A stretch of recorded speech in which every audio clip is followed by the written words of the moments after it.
It's quite remarkable, actually, that during a pandemic, we seem to be running a show every single week. I think we're busier than ever. I think the cards are stronger than ever.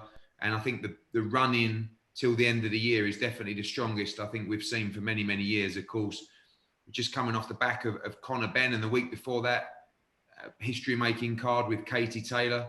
This Friday, of course, Daniel Jacobs against Gabe Rosado, and a great card underneath it from the Hard Rock Casino in Florida. And then, of course, next week we go into Billy Joe Saunders' defense of his WBO world middleweight title. Then we go into the unified heavyweight world champion, Anthony Joshua, against mandatory challenger Dubois-Joyce. And then another surprise coming later, probably with a record defense from Gennady Golovkin. And of course, already confirmed as well, December the 19th, Canelo Alvarez against Callum-Smith. So it's a fantastic run into the final stage of this year from DAZN. And I'm looking forward to the card this weekend. I mean, we have a great card from top to bottom. I think one of the most exciting young fighters in the US at the moment, Nikita Ababi, is in a nice step up. A really interesting heavyweight fight, 2-0 against 8-0. Majidov, one of the standout heavyweights from the amateurs, of course, taking a big step up and moving very quickly in his career against Delgado, who's 8-0. Really good, interesting lightweight fight between Emmanuel Targo and Mason Menard. Anyone that's seen Mason Menard knows he's all action. I'm hearing a lot of good things from Peter Khan and Lou DiBella against Emmanuel Targo. Of course, he's highly ranked with a WBO, pushing on for that mandatory position. And then a great fight, big step up for what I feel is one of the best young talents in world boxing, in Olympic gold medalist Daniil Ulusinov against former unified world champion Julius Odongo, who broke the hearts on a Matchroom show when he beat Ricky Burns to unify the division, and of course fought Terence Crawford for the undisputed championship. And then I think a great matchup. I love a bit of bad blood. I love two characters and personalities, and Daniel Jacobs against Gabe Rosado is certainly that. You know, on paper, you expect Jacobs to try and come through this fight in style. I know Gabe Rosado's put everything into this camp. It's his last big roll of the dice. They don't like each other. There's a little bit of personal pride as well. It's Brooklyn against Philadelphia. And I think it will be a great fight, a great build-up this week. Plenty of spite in the action. And I'm looking forward to it. And I thought I'd come on here today to talk about the card and give you guys a chance to grill me for any other questions you might have. So over to Anthony and for the procedures for questions. Okay, thanks, Ed. Donna first, please. Hey, Eddie, how's it going? Good, mate. I was wondering, we just heard the news from the government that there will be people allowed up to 1,000 indoors at indoor arenas in the UK starting on December 1st in particular areas. Does that impact the AJ and Pulev fight? Are you looking to maybe get some fans into that event? Well, certainly if it's possible. I mean, I think the big catch on that is the tier system. You know, and what will be what tier, where, how, and what qualifies for what. I mean, there is a chance they could put London straight into tier 3, which would mean we have no crowds. Obviously, if it falls into the tier 2 category, then we would be able to have 1,000 people at Wembley. Just going back to the question, yes, depending on what tier is what and what we're allowed, obviously we don't know if London's going to be put into tier 3, but certainly if we're allowed to, if Brent Council allow us, then yes, we'll be doing everything we can to get that 1,000 number into December 12th for AJ against Pulev. Eddie, before I let you go, I wanted to ask one quick one. What is your take on the Tyson and Jones fight coming up this weekend? And I want to know, are you getting a piece of the action from Jake Paul fighting on that? No, definitely not getting any action from Jake Paul. I don't know. I think it's hard to criticise people like Mike Tyson and Roy Jones. You know, I think they've done so much for the sport. I just feel that I like to remember those guys when they were young and at their best. You know, I just hope that it's not, you know, a sad spectacle. You know, hopefully they can just have a bit of fun with it, and I wish them all the best. Thanks, Donna. Reggie next, please. Hey, how you doing, Eddie? I'm good, Reggie. A quick question, just looking forward a little bit. I know, you know, great action this weekend, but you know, you've championed the value of DAZN to subscribers and whatnot. I just wondered, could you speak to, we're getting to the end of the year, If crowds can't make it back before spring and summer, any concerns or thoughts on what you can achieve with next year's schedule? Well, I think it's very challenging, Reggie. I mean, look, we are going to be at the Alamo Dome, and we will have crowds for Canelo against Callum-Smith. If we can secure the Gennady Golovkin date, we may try and get crowds there as well. We're putting together at the moment a schedule where we don't have crowds, and I think we've got a model in place that means that elite boxing can continue.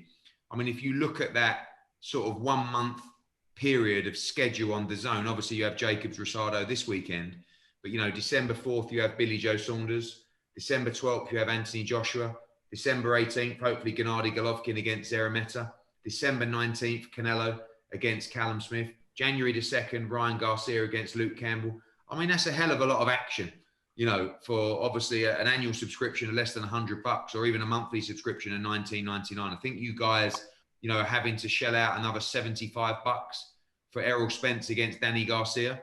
You've just shed out $75 for Gervonta Davis against Leo Santa Cruz. And before that, you shed out $75 for Charlo. That's over 3 months. That's $225. That's a huge amount of money. And we get criticized all the time, Reggie, in the UK for $30, for an AJ fight. So you guys have got it tough. I just feel that we got great momentum. Obviously, it was a huge catch making the Canelo Alvarez Callum-Smith fight on DAZN in December. And I think it gives us tremendous momentum going into the new year. But certainly when you look at fights that are scheduled for probably the first quarter, which is Chocolatito against Chocolatito against Estrada, for example, that's a fight that should be selling out the StubHub or the old, StubHub Arena there in LA. It's a wonderful Californian fight night, or even in Phoenix, it can sell out arena. Demetrius Andrade against Liam Williams in Providence. We just did nearly 8,000 in Providence previously for the Selecki fight. And obviously the winner of Luke Campbell against Devin Haney, Luke Campbell against Ryan Garcia against Devin Haney. If it was Ryan Garcia, Devin Haney against Ryan Garcia sells out the Staples Center. If it's Luke Campbell, that fight sells out in the UK or possibly in Las Vegas. So we want the crowds back. There's nothing like the feel of live crowds. But the good news is that we're sustaining a fantastic schedule and we're keeping the momentum of the sport regardless of no fans at the moment. You think they need you down in Florida? Are you missing being there to add? Big one. Yeah, I'm gonna come out. The main problem is the isolation, right? So when I come back to the UK at the moment, I have to isolate for 2 weeks, which means that I miss a number of events here, and pretty much would mean that I would miss the AJ fight, which I can't do. But I will be coming to America for the Canelo Callum-Smith fight. They're actually reducing the quarantine down to 5 days from the middle of December. So that will help me greatly. And obviously it's Christmas as well. So that's a big fight for Matchroom being involved in that promotion. And obviously Callum-Smith is our guy, and we've promoted him from his debut. So yeah, we'll be there. I miss it. I miss it like crazy. I hate not being at shows, and this will be, I think, the third US show that I've not been at. And the guys have been doing a brilliant job over there, the USA team. It's not easy at the moment, not just with no crowds, but obviously the protocol, the testing, the keeping the fighters safe, and the team there have been doing a fantastic job. Thank you. The boxing source next, please.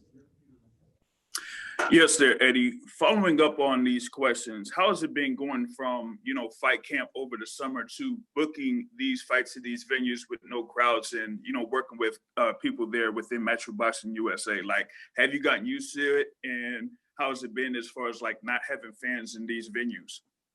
Well, fight camp was something pretty spectacular. I was actually watching a fight back from fight camp last night, just thinking, wow, I can't even believe we did this. It was a really unique environment. It is quite sterile in these venues. I've always tried to keep away from doing boxing in a studio because I don't feel like it gives you that big event feel. We've been in Wembley Arena, which is a huge arena. We've booked that out for the last 6 weeks. And in the US, we've been at the Hard Rock. We've done a great job with our team there to make sure that, at least you're in a big arena. It feels like a big event. It is difficult. It's interesting that all the fighters I've been speaking to are all saying the same thing, which is it hasn't felt any different. Sometimes I don't believe them when they say that, but I've enjoyed as a purist being part of the production of these events to bring the fans something different. You know, you hear a lot more of the shots, you hear the interaction of the corner team and the fighter, you can hear the referee, you know, you can hear the fighters breathing at times, but nothing will ever take away, you know, the thrill and the buzz and the excitement and the energy of a live crowd. So I hope that, you know, it's going to be, I'm very excited about going to Texas and seeing live crowds back. Obviously, I saw it for the Santa Cruz fight with Gervonta Davis, and, you know, you get jealous. And we seem to be on the verge here in the UK of bringing a small number of fans back. And we hope that escalates, you know, through a reduction in the numbers, but ultimately through a vaccine, I guess, is when the government's going to be in a strong position and a comfortable position in the UK to let fans return, as you know, in full. Thank you very much, Eddie. Hi, Eddie. Thanks so much for taking time to talk to us. You know, obviously, there's been a lot of changes in the way people promote these fights during the pandemic. So how much have you been kind of taking the lessons that you've learned from promoting in the UK and in the US with no fans and kind of taking that into these upcoming Canelo-Smith fight? And how much do you kind of look towards that fight with fans and think of it as some sort of blueprint for when you're going to be able to do more shows with fans in the future in 2021? Well, Carlos, we've learned a lot because, you know, we've had to adapt and we've had to think outside the box. You know, every time that you make a major fight, I mean, Canelo against Callum-Smith is a good example. You know, you bring the fighters together, you do a multi-city press tour, you know, you bring all you guys out, you know, we get a load of action, loads of footage, and we can drive a lot of hype. And obviously now we're geared more towards the digital side and the tech side, which is, you know, stuff like this, but also about content, you know, and working harder to engage the fans with shoulder programming and digital content as well. And we've got a lot of that dropping over the next couple of weeks with Canelo and Callum-Smith. There is no doubt, there is no question that a lot of the key moments have been taken away from the promotion of the show. Like I said, that initial start of the press conference, the weigh-in, you know, where you can get live crowds in, open workouts. You know, every Canelo Alvarez fight has a traditional sort of welcoming ceremony and the arrivals coming into MGM there. And those kind of events are big spectacles to really drive the interest of the event. So we've been learning a lot. You know, the main challenge now is when we're dealing with venues or, in America's case, states that will allow fans back. It's not just, yeah, they'll allow fans, just throw them in the arena. You know, there's a method to it. There is safety elements to it. This has to be policed by our security team to make sure that there is social distancing. Obviously, with the Alamo Dome, you're going to have around 11,000, 12,000 people in a huge arena. But, you know, it's our job to make sure that we enforce the plan, that it's safe for fans, because, you know, we do know that it is dangerous right now, you know, certainly to contract this disease. And we have to make sure that we do everything we can. It's not just a case of bringing people back. It's a case of bringing them back safely.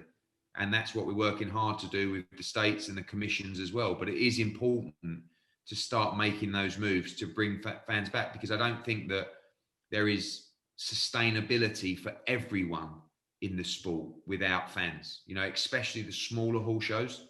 You know, the small hall and almost what you guys call like the club fighting scene is really driven by ticket sales and fighters selling their 200, 300 tickets to pay for their purses and enable them to get on. Right now, that scene over here, and especially with you guys as well, isn't thriving, you know, because it's very costly for promoters to continue running those shows. So we've learned a huge amount, and it's been really interesting. I mean, you know, painful at times, but I think it's going to put us in a good position when we have normality back and we can use the information that we've learned during this and the ways that we've changed promoting. And, you know, like I said, combine that with the return of live crowds. And I think when we come through this, we'll be in a much stronger position. Thanks, Eddie. Hey, Eddie. Thank you for taking the time to talk. I hope all is well. Kind of looking at the current situation. Sorry to beat a dead drum. obviously, with the current situation in the U.S., numbers are skyrocketing. I know that Florida and Texas are allowing fans to come back into attendance, but does that put you in an ethical dilemma of, is it in the best interest to do that, considering the CDC is saying that, hey, don't get together in large groups? How do you work with that? I think we follow the rules, firstly. I mean, when you talk about morally and ethically, you can't do that without the science and the information, and everybody will make their own decision. It goes back to my comments to Carlos. It's not just, we need fans back. Let's just bring everybody together. We're working diligently with the state and with the Athletic Commission to ensure that is done in a safe way. Obviously, the Aladome is a huge arena.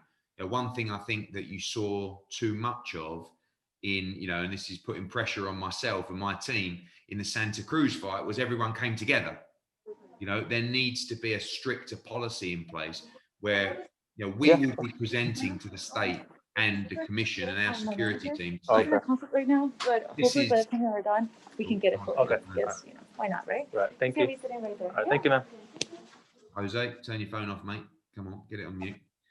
And we will be presenting to them Jose, come on, Jose, put your phone on mute. Jose, come on. All right, anyway. We will be presenting to them a safe plan, to do it. We have our experts, we have our medical experts on the team. Ultimately, the state will make their decision. And again, it will be making sure that it's in the best interest and the safety of the spectators as well. But I'm definitely of the fact of, we've waited a long time. We could have brought fans back in September. We could have, when we did Estrada Quadras, when we did Chocolatito, when we did Julio Cesar Martinez, we could have done that in Texas, but we chose to do that in TV studios in Azteca because we just felt that we weren't ready to go through the process. The blueprint has been done. Not saying it was perfect, but PBC made that move with Santa Cruz and Tank, and we have to keep that momentum going now. But it does have to be safe for the people that are attending. Thank you, Eddie. Matt from Behind the Gloves, please. Hi Eddie, it's Matt from Behind the Gloves. Oh, what I wanted to know is, have you had a response from the government with the letter that you sent in relation to grassroots boxing? And also, what type of impact do you think that funding will have on the communities in this country? So the answer is no, initially. I don't really expect one at the moment. I think I'll do everything I can to help, but obviously England Boxing are behind this, they're pushing this, they're driving this, and that's the authority that's going to provide a blueprint for the funding to funnel down to the community. So it's very easy for me to come in and say, yeah, you should be giving money to clubs. And then the government says, okay, so how does that work? We need a public body like England Boxing that will enable that system to work. What I'm trying to do is create awareness and get some momentum. I'm always baffled by the lack of funding that goes into boxing clubs within the community. And this isn't about, and when the bill came out of the rescue fund for sports, and they're giving 135 million to rugby and 40 million to horse racing and 6 million to motorsport. All sport is great, but those sports, you can't even compare the impact they have with the next generation and the community to what boxing does. But the problem is, and it's not an attack on politicians, but they're so far removed from that side of the community. And, we all are like, maybe if I wasn't involved with boxing, I wouldn't have a clue what boxing does at grassroots level. But anyone that does understand boxing, anyone that's seen it with their own eyes, knows that it ticks so many boxes for the British government. Like, even if you don't like boxing, even if you think it's brutal, you look at the government policies and what we're trying to do right now in this country is tackle obesity, within younger people. Box ticked. It's improved mental health. Box ticked. It's reduced gang crime and knife crime. Box ticked.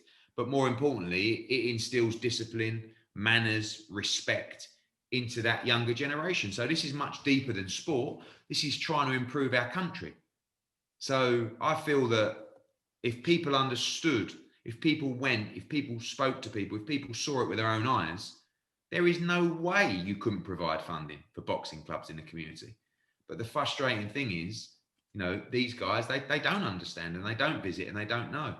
So I don't know whether they'll do anything. I do believe there is another round of support coming for sports, but it's difficult for them because everybody's asking. And that's what I said, you know, in my letter, it's been difficult to keep boxing going at the elite level. We're not asking for any help. We'll be okay. The community clubs won't. They're closing down. They won't reemerge.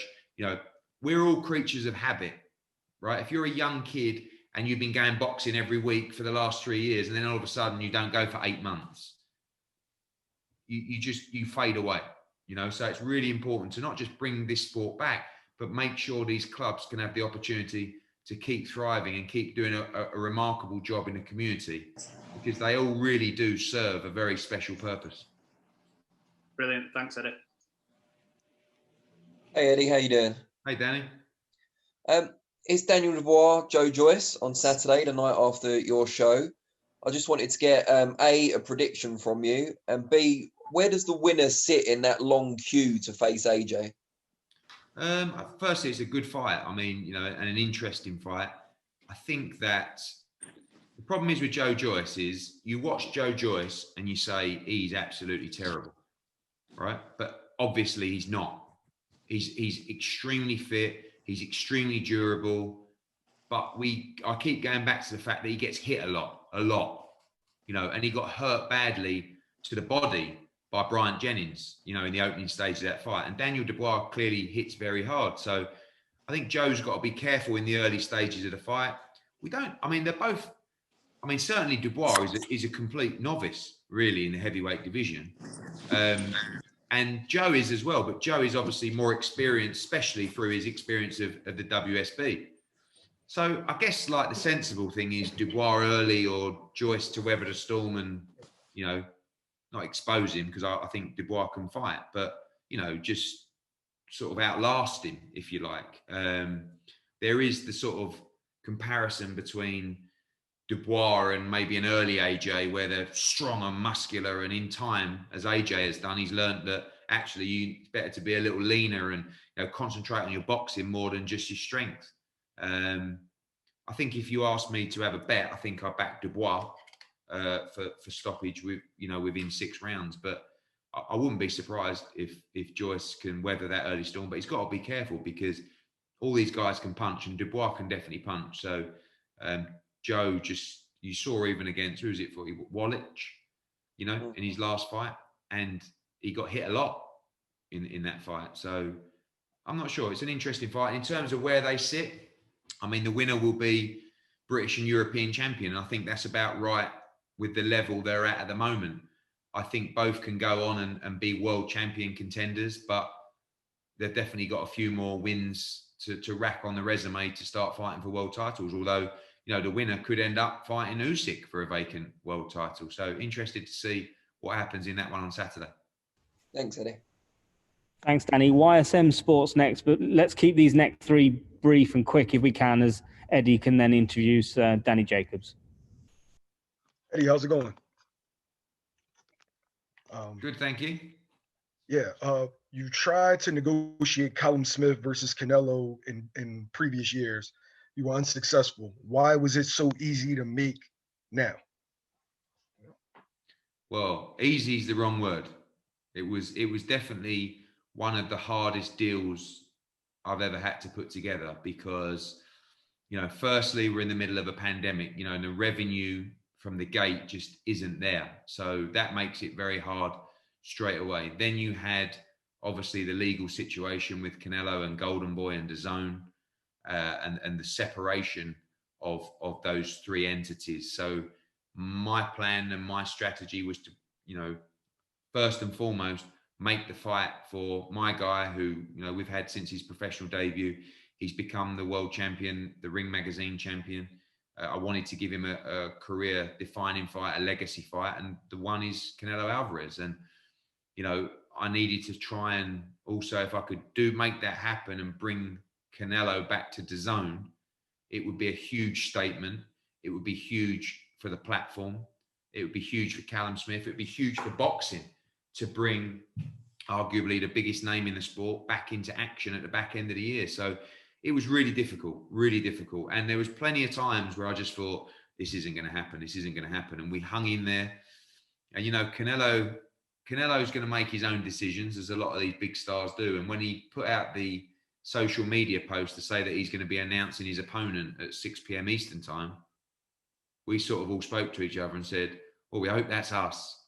Because that morning we didn't have a deal. You know, we didn't have a contract. We still had a lot to discuss.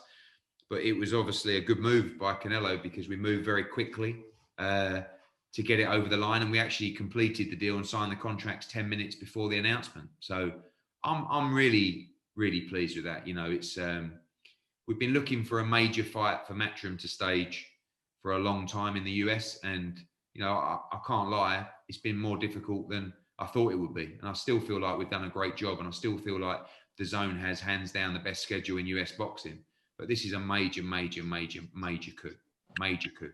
But, you know, as great as it is to bring Canelo back to DAZN, I'm rooting for our guy Callum-Smith, you know, for the win. And I have to respect Canelo Alvarez incredibly, because he just wants to fight the champions. He could have made the same money taking an easier fight. You know, last year he boxed Danny Jacobs for the IBF middleweight championship. He boxed Crusher Kovalev for the WBO light heavyweight championship. And now his next fight, he's fighting Callum-Smith for the WBA and ring super middleweight championship. So this is great to see. Okay, thanks, Eddie. I appreciate it. Thank you. Marcos next, please. Hey, Eddie, how's it going? Hi, Marcos. Hey, I got some quickies here. First off, where is Golovkin going to be fighting? There will be an announcement later today. Okay, so you can't say anything before the announcement. It won't be in Texas. It won't be in Texas. No. Okay. The other thing is, because you're more privy to these details with Canelo, is this a one-off with Canelo? Did he sign a new deal with DAZN, a multi-fight deal with DAZN? What's going on with that? Because there hasn't. This is a one-fight deal at the moment, and obviously, look, you know, on the two hats on, with my Matchroom boxing hat on and my heart, you know, we're looking for a Callum-Smith victory, and obviously, if that's the case, there'll probably be a Callum-Smith-Canelo 2 fight. With a DAZN hat on, if Canelo Alvarez wins that fight, then we'll be looking to make the fight with Billy Joe Saunders or Triple G in May. So I think there's a steady flow of fights for Canelo Alvarez on DAZN. There wasn't enough time, and I'm not sure he wanted to do it, to be honest with you, to pen a multi-fight deal with only probably what we had 4.5 weeks or 5 weeks till the Callum-Smith fight. So we were happy, DAZN were happy to start that relationship afresh, if you like, for Matchroom to prove ourselves to Canelo Alvarez, ticking the boxes of getting our guy the biggest fight that we possibly could for his career in Callum-Smith. So everyone's really happy at the moment, and hopefully it's the start of a long and successful process. So he's not exclusive to DAZN right now? Only for this fight. Only for this fight. Yeah. Okay, and what's going on with Andrade? So he was due to fight Dusty Harrison. He got COVID. We looked at some replacements for Demetrius, and to be honest, he just said, "Look, I just want to be in big fights now, in great fights." So, you know, he's looking for that standout fight. He wants the Billy Joe Saunders fight, and I think if Billy Joe Saunders doesn't get Canelo Alvarez in May, it will be Andrade against Saunders, probably up at 168. But he also has a mandatory challenger against Liam Williams. So that's who he will fight next, Liam Williams, subject to Andrade landing a major fight. And that will be in February, hopefully with crowds back in Providence. Thank you, Eddie. No worries, mate.